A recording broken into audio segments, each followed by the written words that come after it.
어떻게 지난 연휴 잘 보내셨습니까? 네. 즐겁게 아주 그냥 연휴가 어린이날부터 시작해서 어버이날까지 아주 국가에서 아주 정말 본인들을 배려해줘서 정말 즐거운 4일의 일정이었던 것 같습니다. 오늘은 어버이 주일이죠. 우리를 낳아주시고 길러주신 모든 어버이들께 감사드리는 날입니다.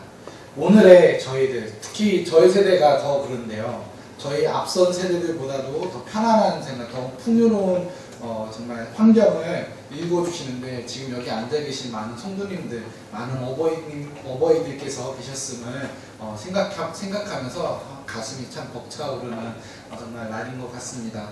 그래서 정말 우리 정말 이렇게 우리나라를 황무지 같던 정말 전쟁으로 인해서 황폐했던 이 대한민국을 힘써서 일궈주셨던 우리 모든 어르신, 우리 어버이님들께 감사 인사드리겠습니다.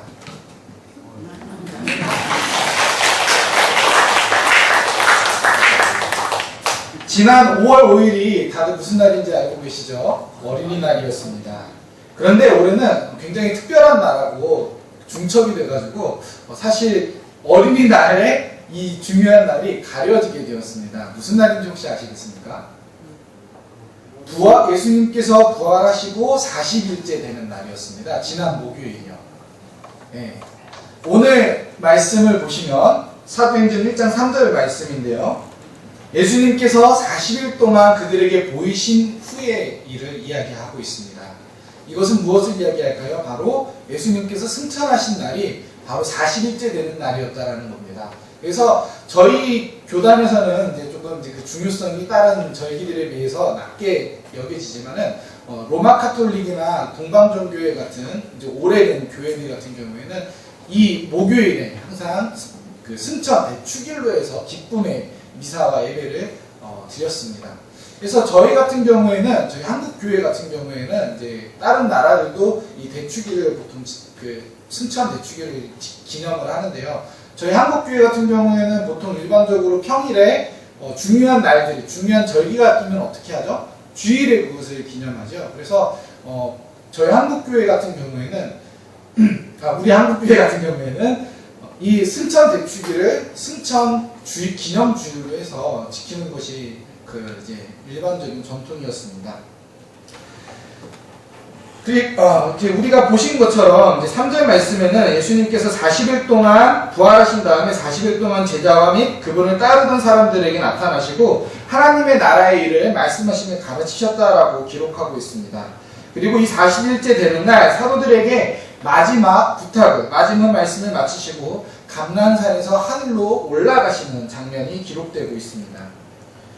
예수님의 승천, 곧 예수님께서 마침내 하나님께로 다시 돌아가시는 그 장면은 본래 그분께서 태초부터 누리셨던 그 삼위 하나님으로서의 영광을 회복하신 사건이라고 할 수 있겠습니다.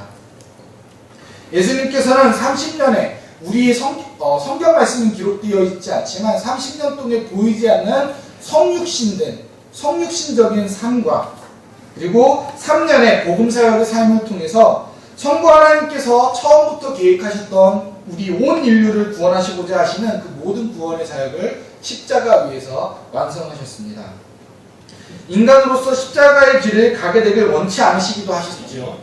하지만 하나님을 향한 사랑과 우리를 향한 사랑으로 예수님께서는 자신 앞에 놓여진 그 고난과 죽음의 잔을 들이키셨고 십자가에서 모든 인류를 대신해 하나님께 그 모든 죄를 용서하여 달라고 구하신 후에 돌아가셨습니다. 어둠이 드리워졌습니다. 그러나 그 죽음의 어둠 속에서 생명의 빛이 타올랐습니다. 죽음을 이기시고 다시 살아나신 것입니다. 다시 살아나신 예수님께서는 자신을 따르던 여인들과 제자들에게 나타나셨고 그들과 40일 동안 함께 하시면서 이제 이 세상 가운데 하나님 나라의 일, 곧 선교를 해야 할 제자들과 교회에게 하나님의 나라의 일을 가르치셨습니다. 그리고 마침내 40일이 되었습니다. 예수님께서는 제자들과 함께 예루살렘 밖 베다니 그 근처에 있는 올리브 열매가 많이 맺히는 감난산으로 가셨습니다.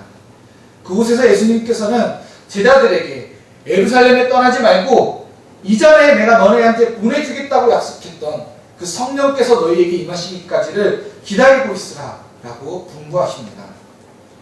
제자들은 이때 예수님께서 왜 이런 말씀을 하셨는지 아마 이해하지 못했을 것입니다.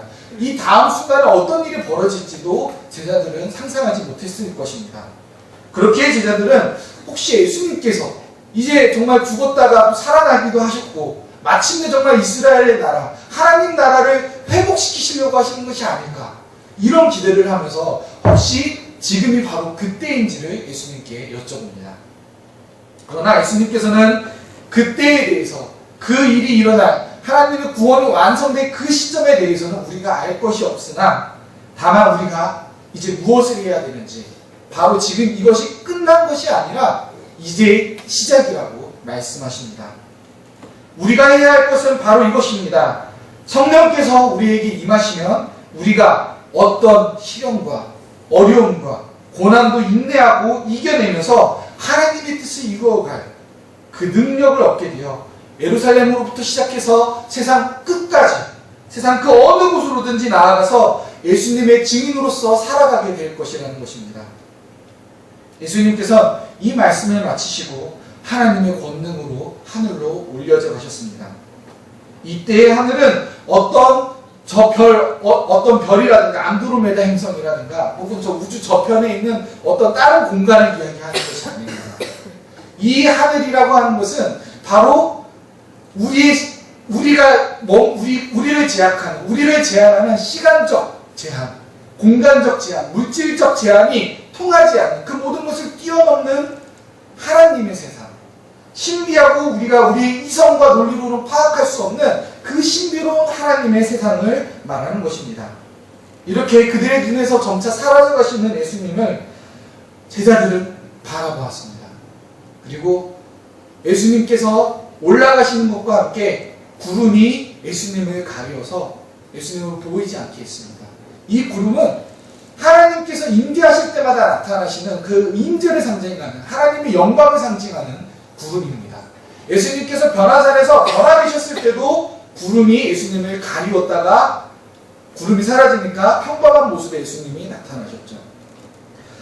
제자들은 이 장면을 보면서 너무나도 신기하고 놀라웠겠지만 정말 한편으로는 이 구름이 가리고 나서 다시 사라진 후에는 예수님께서 바로 다시 변화산에서처럼 자기들 곁에 계실 것이라는 생각에, 그런 기대감에 예수님께서 사라져 가시는 그 하늘을 향해서 계속 바라보고 있었습니다. 예수님께서는 이미 안 보이고 없는 그 공간을 말이죠. 그때 두 천사가 제자들 곁에서 이렇게 말했습니다. 갈릴리 사람들아, 어찌하여 서서 하늘을 쳐다보느냐? 너희 가운데서 하늘로 올려주신 이 예수는 하늘로 가심을 본 그대로 다시 오실 것이다. 여러 성도님들께서 알고 계시듯 제자들이 대부분 어디 출신이지요? 갈릴리 사람들입니다. 예수님께서 거의 인생 대부분과 3년 사역 기간의 절반 이상을 사역하신 곳 역시 이 갈릴리 지방입니다. 이 지방은 유대인들에게 어떤 지방일까요? 중심이 되는 지방일까요? 아닙니다. 변두리입니다. 정말로 촉구석 같은 그런 곳이죠. 비린내, 생선 비린내가 나는 그런 동네입니다. 갈릴리는 유대인들에게 있어서 어떤 좋은 것이나 혹은 어떤 선한 것이 나올 수 없는, 영적으로나 경제적으로나 문화적으로 척박하고 외곽에 있는, 외면받는 그런 지역이었습니다. 그런 곳에서 사는 사람들의 신분을 과연 높게 볼 수 있었을까요? 그렇지 않습니다. 그들의 신분 역시 보잘것없는 것으로 여겨지겠지요. 그렇게 갈릴리 사람들이라고 제자들을 부르는 천사들의 부름은 어떤 점에서 이 갈릴리 사람들, 정말 갈릴리 사람들이지만은 열등감을 가지고 있는 제자들에게 있어서 조생진이라는 말이랑 똑같은 말이었을 것입니다. 그렇기에 이 표현은 좋은 표현이 아니었습니다. 그러나 여기에는 이유가 있었습니다. 예수님께서는 이미 제자들에게 무엇을 해야 할지를 명령하셨습니다. 그들은 먼저 성령을 기다려야 합니다. 그리고 성령께서 임하시면 온 세상으로 흩어져서 예수님의 증인이 되어서 살아가야 합니다. 예수님의 증인된 삶, 성규적 삶을 살아야 합니다. 그런데 제자들은 예수님께서 이미 사라지신 지 한참이 됐는데도 계속 하늘만 쳐다보고 있는 것입니다. 변화산에서 베드로가 어떻게 이야기했죠? 그 놀라운 광경을 겪고 나서 베드로가 이렇게 이야기했습니다. 주여, 이곳이 좋사오니 이곳에 천막 셋을 짓고 여기서 살자라고 이야기를 하죠. 어쩌면 제자들도 베드로가 그랬던 것처럼, 변화산에서 그랬던 것처럼 제자들 역시 그런 마음이었을지도 모르겠습니다. 그러나 그래서는 안 되는 것입니다. 이것을 기록한 누가는 당시 초대교회 일부에서 예수님의 재림만 기다리면서 현실적인 생활을 소홀히 하거나 심하게는 포기하기까지 하는 그런 문제를 염두에 두고 이를 기록하고 있다고도 합니다. 제자들에게는 예수님의 몸된 교회를 세워야 할 중대한 사명이 있습니다. 이것은 주님께서 그들에게 맡기신 위대한 계획입니다. 그러나 이 계획은 그들이 예수님께서 떠나 사라지신 저 텅 빈 하늘만 바라봐가지고는 이루어질 수 없습니다. 신비주의와 같이 신비한 경험만을 추구하거나 예수님의 재림을 맹목적으로 기다리는 것으로도 성교나 교회는 이루어질 수 없는 것입니다. 그렇기에 천사들은 갈릴리 사람들아 어찌하여 하늘을 쳐다보느냐 라는 말을 통해 제자들의 사명을 일깨워주고 있는 것입니다. 제자들이 예수님께서 그들에게 맡기신 이 사명을 잊어버리거나 잃어버린다면 이전에 그들이 그러했듯이 그저 보잘것없는 그들이 열등감을 느끼고 있는 그 모습 그대로 갈릴리 시골 사람밖에 되지 못한다는 것을 이 호칭이 암시하고 있는 것입니다. 우리도 그렇습니다. 우리 역시 예수님께서 우리에게 맡기신 공동체로서 선교적 삶을 살라는 사명이 있습니다. 그런데 우리가 그 사명을 잊어버리고 잃어버린다면 우리는 교회가 아닌 그저 끼리끼리 어울려서 놀고 먹고 하는 동호회에 불과하게 됩니다. 우리 한 사람 한 사람 개개인도 우리의 주인이신 예수님을 우리의 마음 한 구석에 내몬 채 잊어버리고 그분께서 우리에게 새롭게 부여해 주신 하나님의 자녀로서의 정체성을 잃어버린다면 우리는 다시 이전의 삶, 더 나쁠 것도 없던 인생, 하찮고 보잘것없는 삶으로 돌아가게 되는 것입니다. 한 사람, 한 공동체의 정체성이란 어떻게 우리가 확인할 수 있을까요? 결국 그 사람이나 그 공동체가 행하고 보여주는 결과, 행동으로 나타납니다. 그리고 하나님의 자녀라는 정체성 안에서 나타나고 보여져야 하는 행동은 무엇일까요? 그것은 바로 선교입니다. 우리가 선교적 삶을 살아갈 때 우리는 보잘것없는 갈릴리 시골 촌구석 사람이 아니라 선교를 계획하시고 일하시고 완성시키시는 하나님의 자녀로서의 정체성을 지니게 됩니다. 그렇다면 선교는 무엇일까요? 선교가 무엇이라고 생각하십니까? 이렇게 생각하시지는 않으시는지요? 제가 생각했던 예전에 제가 생각했기 때문에 또 우리 성도님들께서 충분히 생각하셨을 거라고 생각하는 것들을 좀 준비를 해봤습니다. 이렇게 생각하시지 않으십니까? 우리나라나 동네에서 하는 건 뭐죠? 네, 전도입니다. 그럼 해외에서 하는 건 뭐죠? 선교죠. 네, 이렇게 저도 그렇게 생각을 했습니다. 또 이렇게 생각해 오시지는 않으셨나요? 선교는 누구만 하는 걸까요? 목사님들이랑 선교사님들만 하는 겁니다. 또 선교란 교회가 해야 할 많은 일들 중에 하나일까요? 전부일까요? 하나로 생각을 하시죠. 여러 가지 많은 일들 중에 하나로 생각을 합니다. 교회가 해야 되는 일 중에 하나인 겁니다. 그런데 사실 이런 모든 생각들, 우리가 가지고 있던 이런 모든 선교에 대한 생각들은 성경적으로 다르지 않거나 선교를 오해하고 있는 것입니다. 선교란 교회가 해야 할 수많은 일들 중에 하나가 아닙니다. 선교는 심지어는 교회가 하는 일도 아닙니다. 선교는 하나님께서 하십니다. 하나님의 선교입니다. 하나님께서 선교를 계획하시고 진행시키시고 또 완성시키십니다. 오직 하나님만이 그렇게 하십니다. 교회가 선교를 하는 것이 아니라 하나님께서 하시는 그 선교를 위해서 그 선교에 교회가 함께하는 것이죠. 하나님께서는 선교를 누구를 위해서 교회를 세우셨습니다. 따라서 교회에서 이루어지는 모든 사역은 선교입니다. 예배와 교제, 교육, 봉사, 구제, 치리, 헌금 이 모든 것에 이르기까지 모든 사역은 선교를 목적으로 하는 것입니다. 선교는 목사님들이나 선교사님들만 할 수 있는 것도 아닙니다. 오히려 평생 교회와 신학교에 갇혀 지내면서 세상과 교회를 거룩한 것과 세속적인 것을 둘로 나누는데 너무 익숙해진 우리 교역자들은 일반인들을 잘 대할 줄 모릅니다. 예수님을 잘 모르는 사람들을 대할 줄 모릅니다. 그들과 인격적인 관계를 맺는다거나 그들과 대등한 관계로 어떤 공동체를 이루는 것에 익숙하지 않습니다. 하지만 우리 성도님들은 어떠시죠? 이미 세상 속에서 많이 살아오면서 여러 많은 경험들을 통해서 믿는 사람들뿐만 아니라 믿지 않는 사람들과도 능숙한 대화가 가능하고 교제가 가능하십니다. 소통이 가능합니다. 공감이 가능합니다. 이런 점에서 봤을 때는 오히려 저희들보다도 저희 신학생이나 목사님들이나 선교사님들보다도 우리 성도님들이야말로 탁월한 선교사라는 것입니다.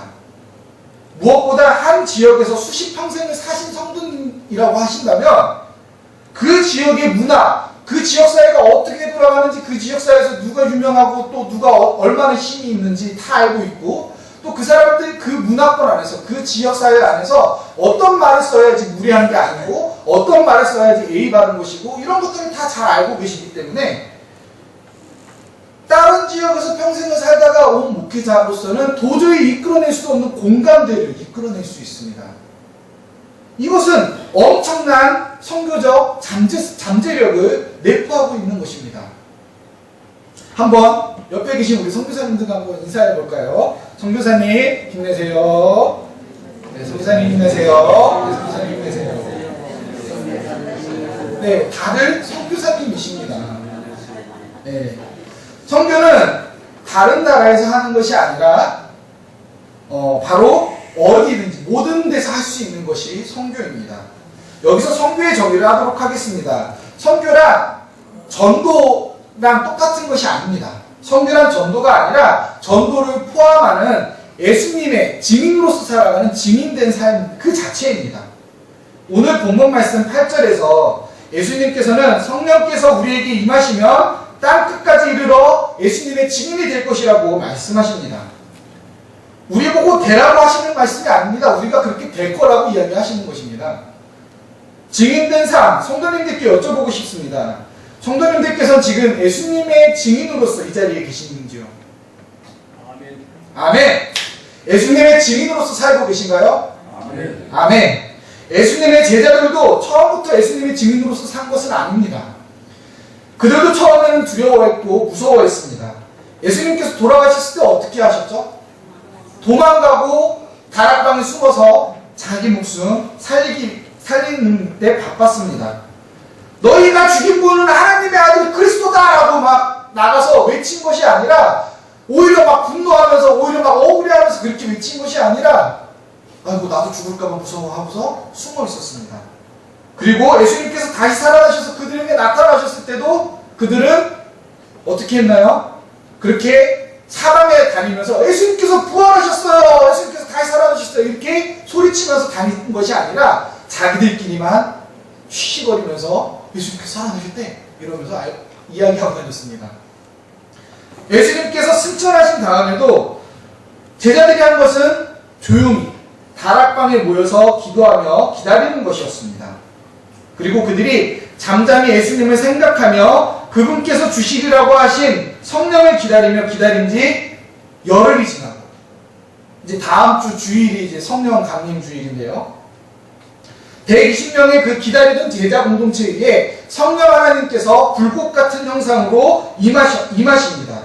바로 그때부터 바로 그 순간부터 제자들이 그때 방언을 하죠. 그러면서 밖으로 나가서 전하기 시작합니다. 예수는 그리스도다라고 전하기 시작하는 놀라운 역사가 바로 그때부터 시작된 것입니다.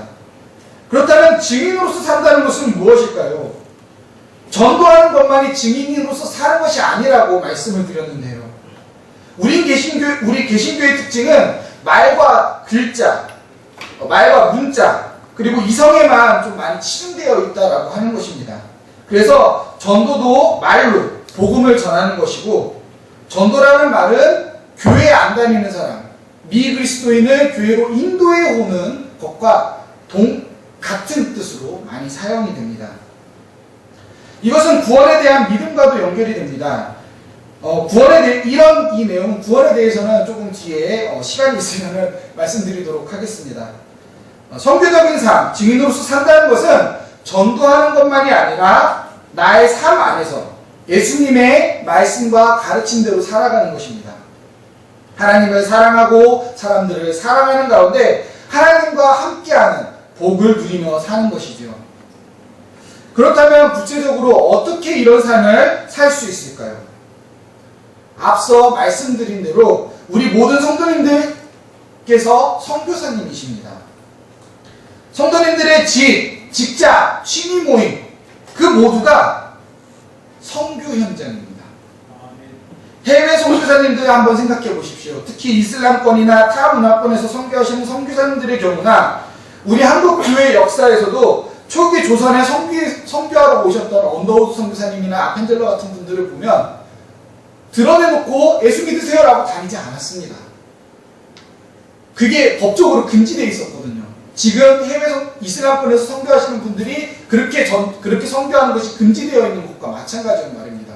오히려 단기 선교팀들이 가끔씩 가서 예수님 믿으세요 하고 휘젓고 다니면은 선교사님, 그곳에서 오랫동안 선교하시던 선교사님들의 삶이 엉망이 됩니다. 그분들의 사역이 위기에 처하게 됩니다. 그런 문제들이 있습니다. 근데 심지어 우리가 굉장히 이상적으로 생각하는 초대교회조차도 우리가 지금 하는 것처럼 길에서 전도하거나 하지 않았습니다. 그들 역시 마찬가지로 박해의 순간 가운데 있었기 때문이죠. 물론 제일 처음부터 그랬던 것은 아닙니다. 제일 처음에는 초대교회를 유대교회의 한 교파 정도로 생각을 했기 때문에 로마 그 조정에서도 그랬고 유대교회에서도 그랬고 포용적인 입장을 취했지만은 나중에는 반대적인 입장을 확실하게 드러내면서 예수님을 믿는다라고 하는 것을 드러내놓고 할 수 없었습니다. 그래서 초대교회들이 어디서 예배를 드리기까지 했죠? 카타콤, 지하 무덤에서까지 예배를 드릴 정도였습니다. 그렇기 때문에 초대교회의 현상이라든가 그리고 해외 이슬람권에서 지금 선교하고 있는 분들을 본다거나 또 그리고 우리 한국 선교의 초기의 모습을 보더라도 우리가 지금 하는 것처럼 예수 믿으세요라고 전하는 것만이 꼭 전도가 아니라고 하는 것을 우리는 볼 수 있습니다. 오히려 그 시기에 오히려 더 박해받고 억제되고 전할 수 없는 그 시기에 오히려 교회가 더 성장했습니다. 오히려 더 건강한 교회가 유지될 수 있었고 건강한 신앙 공동체가 성장할 수 있었던 것이죠. 그렇다면 묻지 않는 사람들에게, 그러니까 이제 정말 예수님을 믿지 않는 사람들과 교류하는 가운데 정말 내가 정말 복음을 모르는 사람한테 전하는 것이 아니라 예수님을 믿지 않는 사람들과 믿는 사람들이 그저 함께 어울려서 함께 살아가는 것, 이것이 그 당시의 전도 방법이었던 겁니다. 함께 일하고 함께 먹고 함께 놀면서 친구가 되고 형제가 되고 전우가 되고 가족이 되어가는 것. 그런 가운데 그들이 질문하는 것이죠.